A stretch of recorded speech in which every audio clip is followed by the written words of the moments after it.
Rosada, can you see me? Can you hear me? Let's see.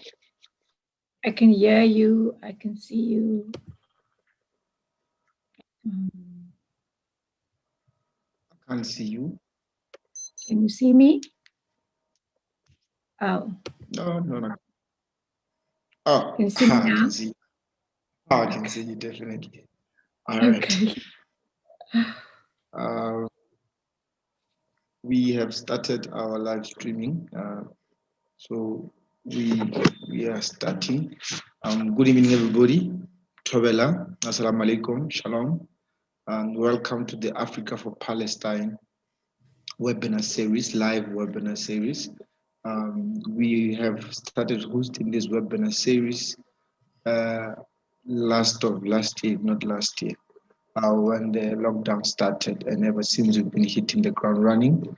We've had many guests on this platform, different guests from different walks of life, students, academics, pastors, molanas, activists, grassroots activists, politicians, trade unionists, you name them. We've had them on this platform to speak about different issues affecting Palestine, affecting Africa, international solidarity in the African continent in particular.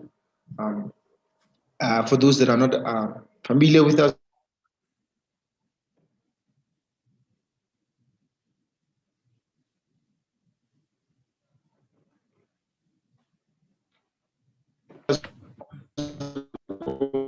so we are Africa for Palestine, different organization with different people. We work with churches, mosques, we work with academias, we work with trade union movements, we work with political parties, we work with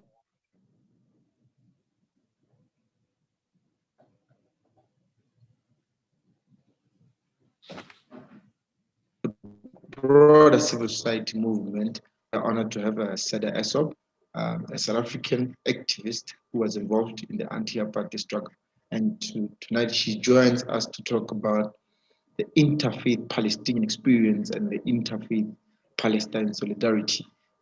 She has traveled to Palestine in 2019 before the pandemic hit, and she was there on a program of the World Council of Churches, a Christian organization, as a Muslim woman, and this is what I find very interesting personally.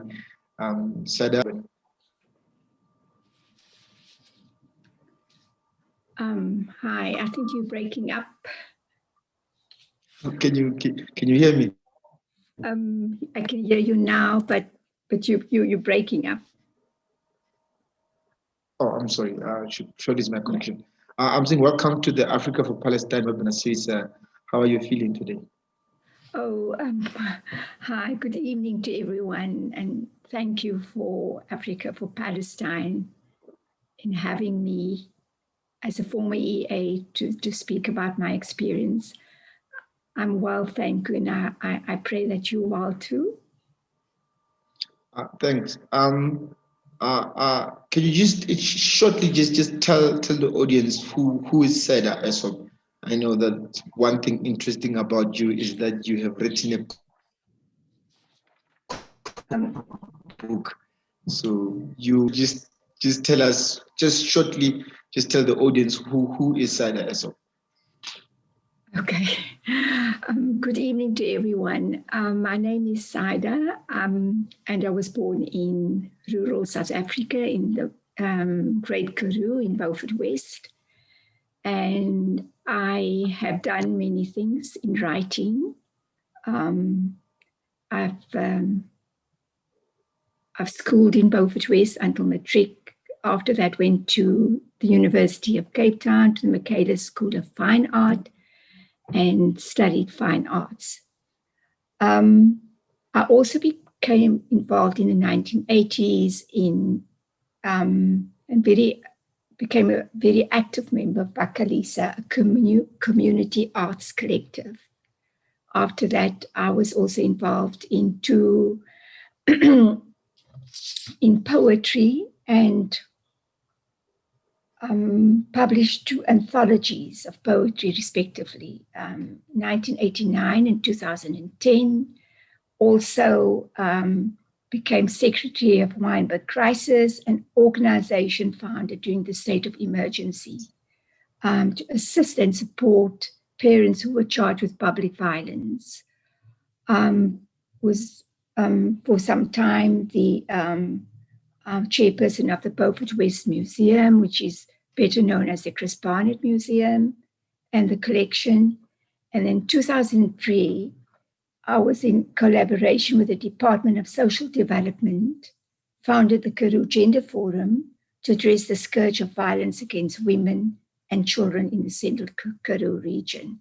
Presently, I'm busy researching a book on sustainable food and affordable, healthy food for our disenfranchised communities, and also linking it up with cancer. I was diagnosed with cancer last year at the beginning of lockdown, and I'm doing well at the moment. And I think hence that is the reason why I link cancer to the communities and healthy eating. And I would love to link it to people in Gaza and in the West Bank. Sada, just tell us also, how did you get involved in Palestine solidarity? Yeah, so I grew up in a family that was, and still is though, politically conscientized in the 50s and the early 60s in Beaufort West. So it was a rule at night at supper time to discuss the affairs of the day and what was happening in the world. So as children, at a very early age, we were already conscientized about politics and the happenings of the world. At night, after Arabic lessons, which my grandparents gave us, my grandfather used to receive newspapers from India and would then discuss it with us, and explain to us what was happening with all the colonial regimes of the world. But I think there's three things that were very pivotal to my pursuing the struggle of the Palestinians. And of course, most struggles of the indigenous communities of this world against colonialism. But I think it was the Palestinian struggle that really made a great impact on me. And probably, if I have time, I will explain later why I say that. It was when Che Guevara came to Africa in the early 1960s.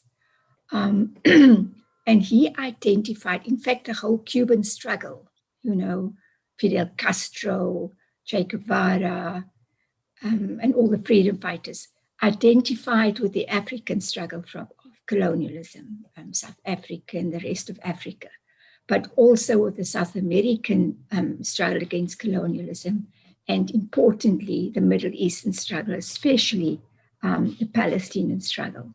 So for me, I think I was only 13 years old when he arrived in Africa. And I think to me, it was like, I cannot explain. It was just the most amazing thing, because for us young people, it was like he's coming to liberate us, especially in South Africa. He went to Gaza in 1959, and that was also left quite an impression on me. Then I think it was Leila Khalid in 1969, hijacking a plane. And to us, she was she epitomizes the female Che Guevara. And the last thing was in 1966 when I read a book called Treblinka. And that to me was written by a writer whose family perished in one of the extermination gas camps of the Nazis. To me, that was a genocide, and I was very affected by that, simply because, in fact, until today, it is very difficult for me to reconcile how the victims of one genocide can perpetrate another genocide on people of another country, like the Palestinians. So for me, it's something that I could never understand. I just felt that the world was silent then, and always as silent with all genocides in the world. You know, there's always a silence when it happens. But after it happened, then, you know, there's this big uproar. And I feel that within Palestine, with my experience in the occupied territories, I feel the same, that there is an incremental genocide happening, and yet the world is blinding itself to it. And I think hence that is the reason why I became so involved with the Palestinian struggle. I belong to the Palestinian Solidarity Campaign in Cape Town, which is linked to the PDS.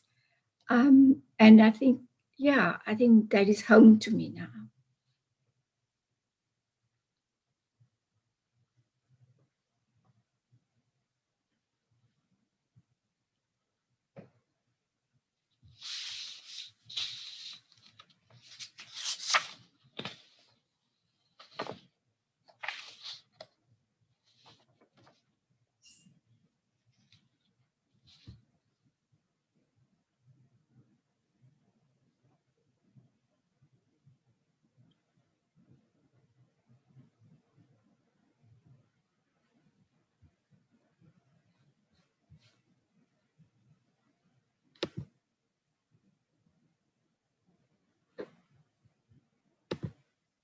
Sorry, sir, I lost you for a moment. I'm sorry. My connection is not.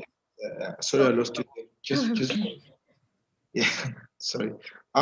So, going back to the crux of today's webinar,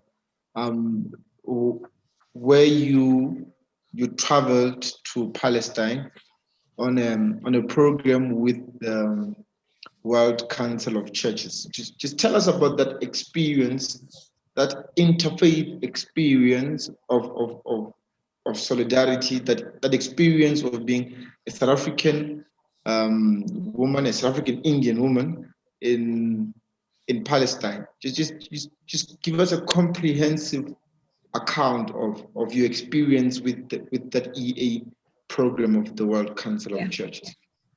Okay, thank you very much. So like I said, as a child, I grew up in a home, you know, that was very conscientized politically. But I also, when people ask me the question, why a Muslim woman,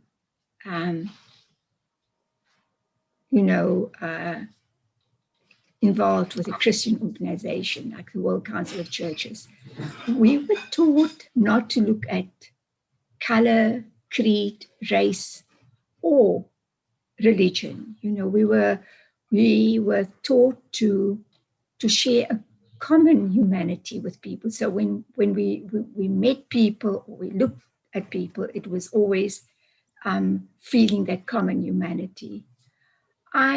I grew up in a predominantly Christian community, schooled with Christians. I was encouraged by my parents and grandparents to study the Bible at school, and also very often invited on a Sunday to church, especially for celebratory occasions. So it wasn't new to me, you know. So when I was asked to apply to the EAPPI program, and when I read this particular paragraph, and I would love to read this. It said that, describing the WCC, the World Council of Churches, it said that, it is an initiative of the WCC based in Geneva under the ecumenical program to end the illegal occupation of Palestine, right? It is a Christian organization, and I emphasize, it is a Christian organization who intentionally work with people of all faiths and no faiths. And I think that really struck me as an organization I wanted to be involved with, because of my background, because of my upbringing, and the mere fact that it's a noble organization that was formed in 2002 to address the apartheid system of the Israeli regime after the second intifada. So I was accepted. I didn't for once think that I'm going as a Muslim person. I left South Africa, the shores of South Africa, as a human being, that embraces all religions and all cultures.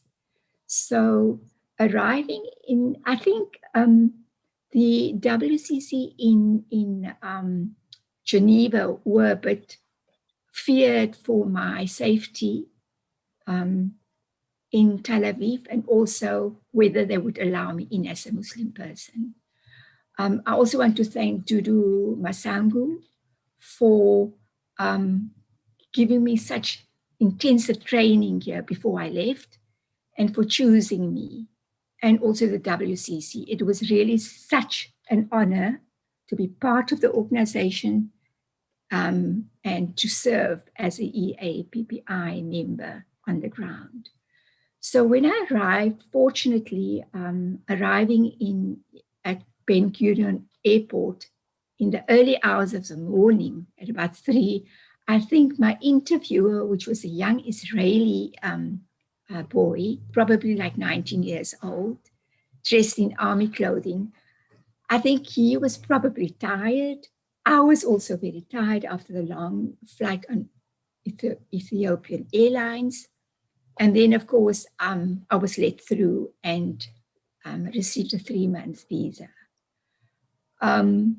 We received, arriving in Jerusalem, in East Jerusalem, we received intensive training for about 10 days. We were welcomed by the head of the WCC from Geneva, and he was very happy to see me. And not for once did I feel that I was the only Muslim person within the 23 EAs internationally. I felt at home. I didn't for one moment think that I'm any different, that my religion is any different, and that it mattered to anybody, because it was, to me, it was home. And I felt very important. So we had intensive training within 10 days, introduced to all the role players within East Jerusalem, different NGOs, Israeli NGOs, NGOs like B'Tselem and all of them. And then we were 23 EAs, and we were sent to 7 different placements in the West Bank, not Ramallah, but Bethlehem, Hebron, South Hebron Hills, Yanun, just a few of them, but 7. And we consisted of 4 EAs each. But unfortunately, our 4th EA was sent back when she arrived from Colombia. She was sent back immediately by the Israelis at the airport with no explanation at all. So this is going to be quite a long discussion. So I was sent with my 2 other fellow EAs, one from Brazil and one from Britain. we were sent to South Hebron Hills, which is predominantly a very conservative Muslim region. It is the biggest land area within the occupied West Bank. And in fact, it forms 60% of the West Bank, which is under total Israeli control, military control. So I just want to put this in perspective and say that that the West Bank is divided into different sections.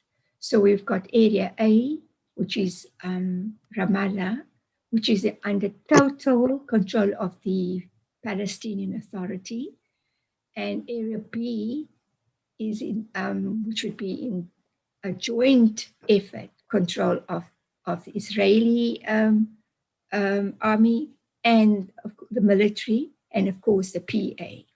And then Area C would be where we were sent to, which is totally controlled by the military and the TCO, the feared civil movement of the Israelis.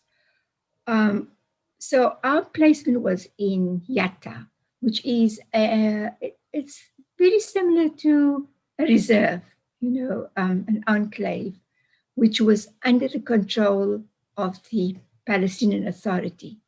But what we soon discovered was that it had plus minus 300,000 residents. It is a very big city, but it has the infrastructure of a town. So you can imagine. The economy was totally Israeli, and very often we found a lot of South African goods within the occupied territories. Yatta was supposed to be under the rule of the PA, but there were nightly incursions of the military. Whenever there were activists that were involved in political activities or any dissent against the Palestinian Authority, the PA would send the Israeli military into Area A, which is Yatta, and they would confiscate homes, they would demolish as a collective punishment to the families. They would arrest the activists, which we witnessed personally, and also demolish homes. So that was a regular occurrence within the West Bank. And then, of course, the moment we landed, we arrived at our placement in Yatta, which was a very beautiful house. I would also like to say that the WCC, the EAPPI program, is such an amazing program. We had travel insurance, we had health insurance, we were trained in security matters in East Jerusalem. We were in constant contact with our security 24 hours a day, night and day, and had the best of treatment. I compared this with all the other organizations that were activists from Italy, called the Doves, also the other organizations from Britain and America. They literally had to fend for themselves. We were protected, and I think that makes the EAPPI program such an amazing program. That we're also the only organization that were permanently on the ground with Palestinians, living with them 24/7. And also since 2002, the inception of this EAPPI program by the World Council of Churches, it has never left Palestine, not once. and that's to be admired too, because every 3 months we have a new group of EAs coming to Palestine. And I think it's the first time in the history of the existence of the EAPPI program that with the lockdown, that we are not on the ground, which is quite a pity, because I constantly receive from activists in Palestine the atrocities that is happening within Palestine. You know, more confiscation of land, you know, demolishing of homes, destruction of caves, and destruction of water pipes, of electricity panels, and water wells that are as old, dating back to Roman times. So our experiences were very blatant. We would work out our program on a Sunday. We would get together and work out our program for the week.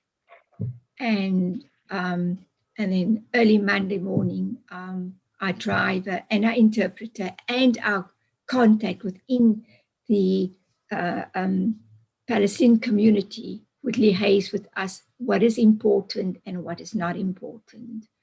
I also would like to explain that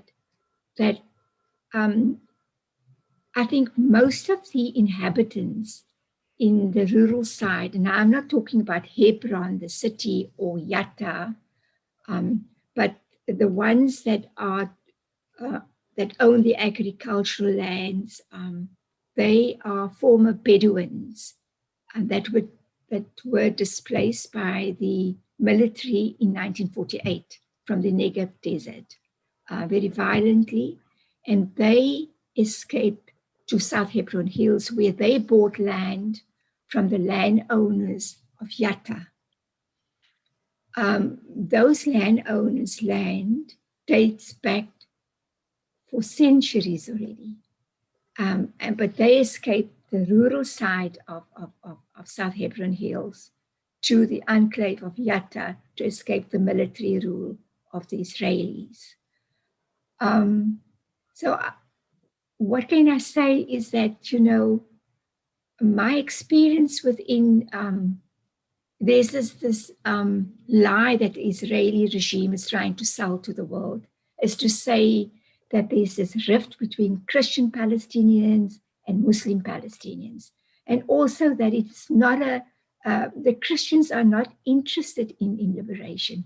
It is the Muslims that are fighting, the sole full owners of the land, the Zionists, which my experience was that was a lie. It's a blatant lie, because we came across Christian communities who, I mean, they have Arab names, they collaborate together, the Muslims and the Christians.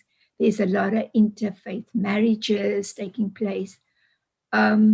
So for me, the experience was amazing to discover that, you know, there is no barriers between Christian Palestinians and Muslim Palestinians. In fact, my training in Cape Town by Dudu and with the EAPPI program in Jerusalem prepared myself to a certain extent. But the moment I started working on the ground, I was shocked, because it was not merely an apartheid policy, but it was also an incremental genocide happening within the occupied territories. I also spent 3 days in Hebron. We used to get 3 days off every month, every EA, and we could choose where we wanted to go, which other placements we wanted to visit. I chose Hebron and Ramallah, because in Hebron, I was invited by Buddy Dwight, a very active activist on the ground, and that is part of the human rights defenders. And there again, I was shocked because he took me on night tours and day tours, and I lived with his family for 3 days. And it was a very emotional experience as well, because at every, firstly, of course, I have to mention this, that Hebron is divided between two zones, H1 and H2. And H2 is the heart and the soul of Hebron. And most of the Palestinians have been barred from H2. And I think Buddy Dwight is still one of the few families who are still living there. And at every corner, there's a checkpoint. Houses are barricaded. They are constantly attacked by settlers, by the Israeli police, the feared border police. And it is the only city in the West Bank that has a very, very big settlement, Israeli settlement. It's a massive one. So it actually divides the communities, the Christian and the Muslim Palestinian communities, because it's right slap bang in the center. So walking down Shahuda Street was a very emotional one. It was very ghost-like. Because I'm an international, I was treated well by the Israelis, but it was sad that Buddy couldn't accompany me. I went to the Ibrahimi Mosque, and was also a very emotional experience because that is supposed to be the graves of Prophet Abraham and his family and his wife Sarah, and yet it is what I could not understand was the fact that that Prophet Abraham, which is in Islam, Nabi Ibrahim, he's the father of all the three major religions, which is Christianity, which is Islam, which is Judaism. And I fail to understand why, if we are brothers and sisters, why couldn't we live in peace and share the land peacefully? The other sad thing was that I also discovered on the ground that at every level there is a checkpoint. It's either a flying checkpoint, a military checkpoint, or a permanent checkpoint. There are army posts, army towers crisscrossing the whole of South Hebron Hills. Yatta in itself is surrounded by military checkpoints. So there is no way that activists can escape. Even Ramallah, I spent 3 days in Ramallah. I went to, I had an appointment with our ambassador in Ramallah. And one evening at about 3 in the morning, I was woken up by a military invasion, Israeli military invasion. I was shocked because to me, Ramallah is a very, it's an elitist community to a certain extent, very protected by the PA, very wealthy. And here is this invasion at 3 in the morning. I was very scared. I couldn't understand why this was happening. I later, via the grapevine, it wasn't publicized in any newspaper, not Haaretz, not even in Palestinian newspapers, that there were activists who were opposing the PA, and the PA then notified the military Israeli regime, and they just invaded Ramallah at 3 in the morning, arrested activists, collective punishment like usual, demolish homes of the families in the middle of the night. So this is an occurrence that happens all the time, and that was my experience. And in those cases, you know, when it happens, if it happens to a Christian family, a Muslim family will give them refuge and shelter. If it happens to a Muslim family, Christian family will step in. So the other sad thing was, you know, accompanying children to school. South Hebron Hills is a very mountainous area. So kids have, as old as 5 years old, have to walk to school every morning over those mountains, through settlements or passing settlements on their way to school. And some of our EAs were attacked very brutally by the settlers. They were hospitalized by peacefully, you know, accompanying children to school. Teachers, Palestinian teachers, were very often in the mornings surprised by the demolition of their roads. They couldn't attend schools, they couldn't teach. So South Hebron Hills, to my mind, is under total military control of the Israelis. Restrictions on movement, restrictions on water, electricity, and yet water, Palestinians buy water from the Israelis, and they make huge money out of the Palestinians. Electricity panels are provided by the Israelis. The economy, the medium of money being used is the Israeli shekels. So for me, I came to the conclusion, besides the incremental genocide happening there, was that there is no West Bank. So why is everyone talking about a two-state solution when there is hardly anything left of the West Bank, but little, you know, enclaves, Palestinian enclaves, totally surrounded by the military. But yet, like when we lived through apartheid in South Africa, which was a crime against humanity as well, and very brutal, we also had our personal lives. We, within our communities, we tried to make ourselves happy.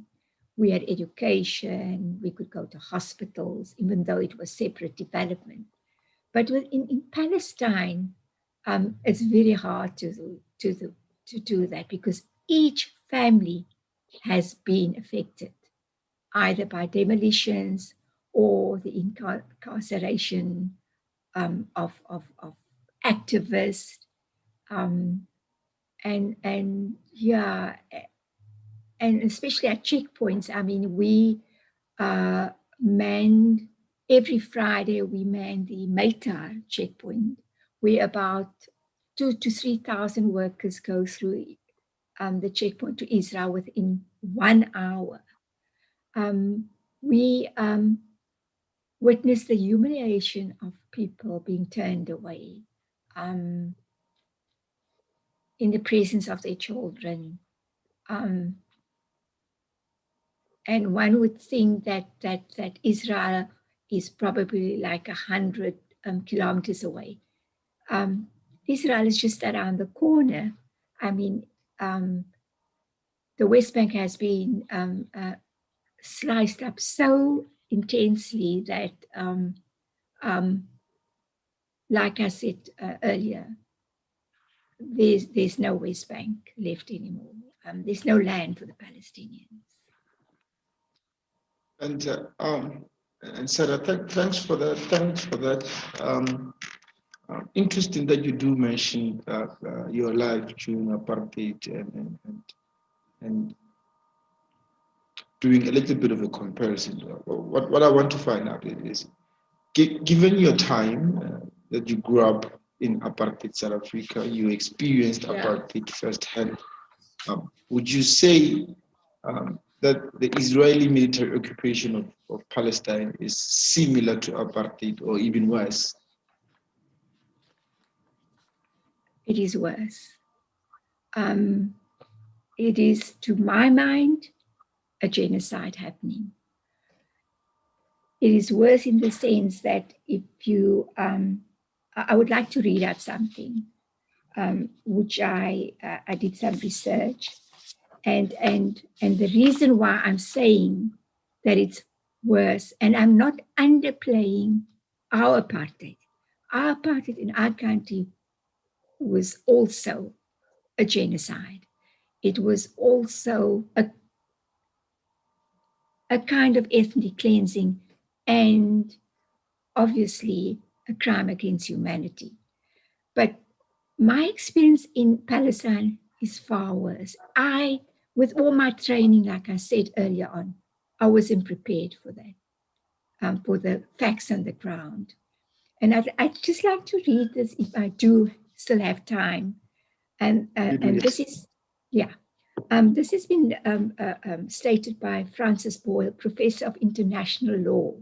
In 2013, he testified that, and this is his very words, that the Palestinians have been the victims of genocide as defined by the 1948 Convention on the Prevention and Punishment of the Crime of Genocide.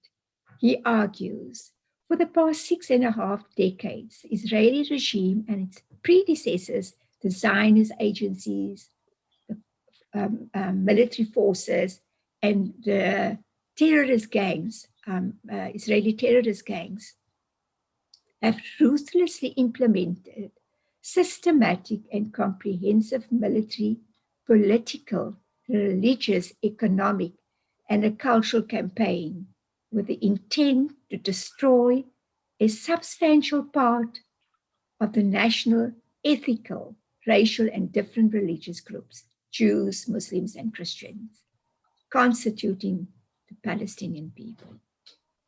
And that is exactly what I experienced in South Hebron Hills and in Palestine.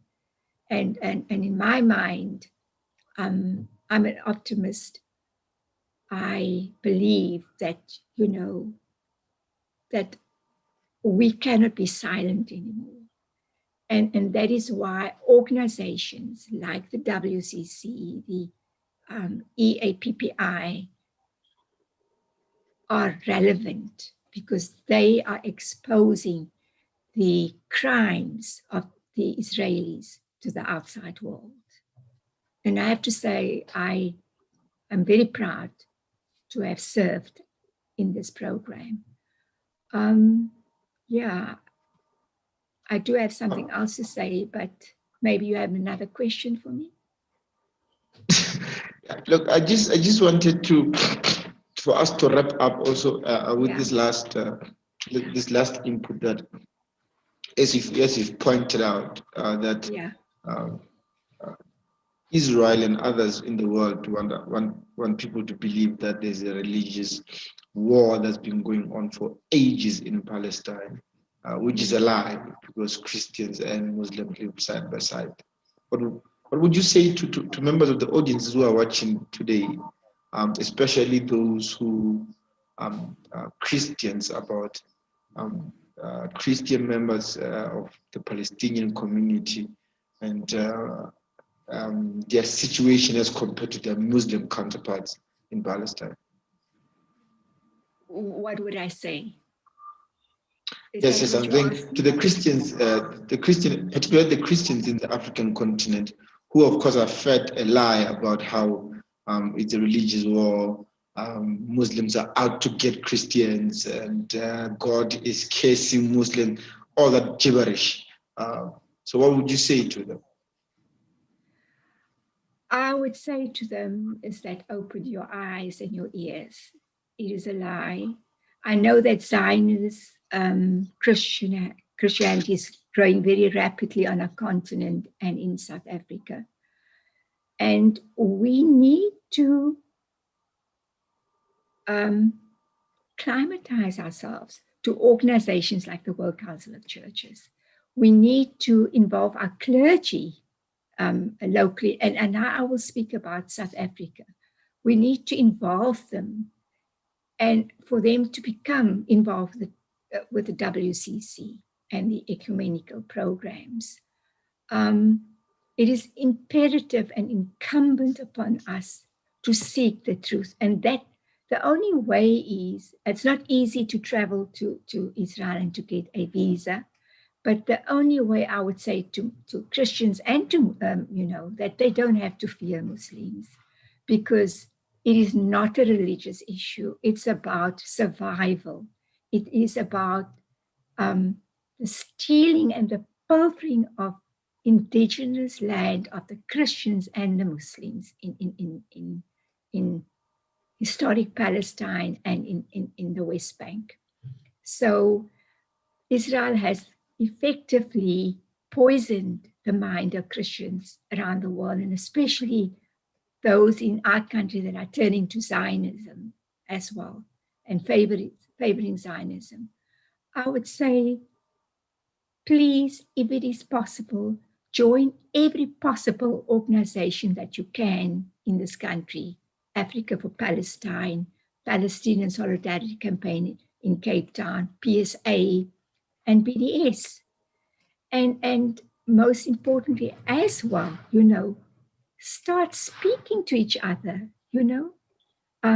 I know during the apartheid regime, the UDF was so successful because it was a togetherness, it was a camaraderie of Muslims and Christians, Muslim clergy and Christian clergy fighting together for a common goal.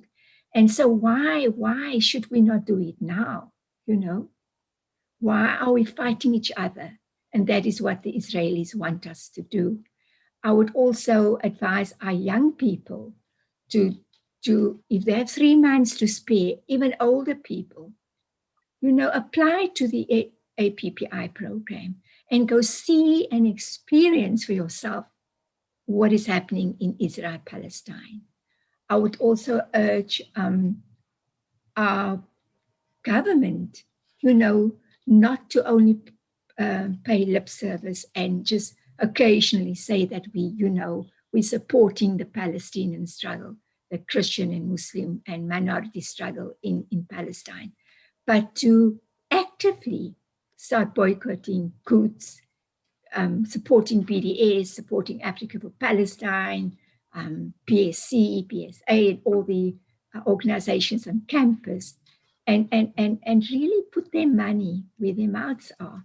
Because it is, I think, the Palestinians on the ground has this romantic view about our government, especially when Madiba said that, we cannot be free unless the Palestinians are free.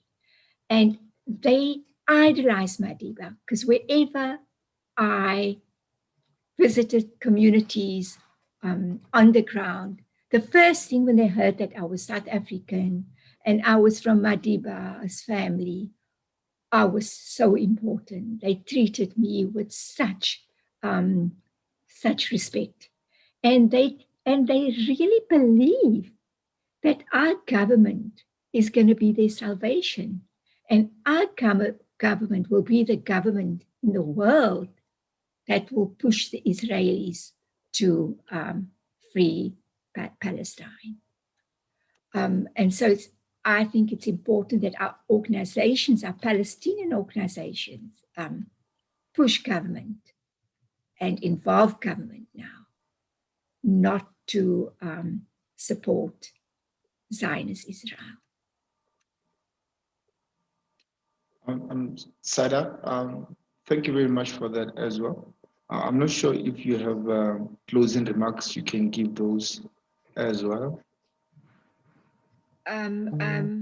That was actually what I wanted to say, is that those were my closing remarks. Just to say that,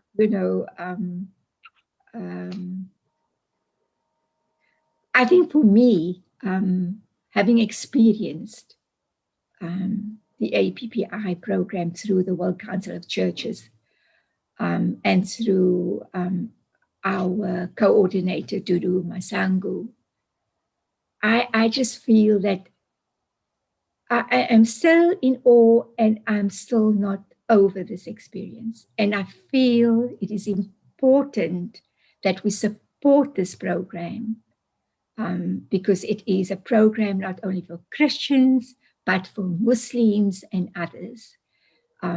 Very seldom do you find programs like that in the world.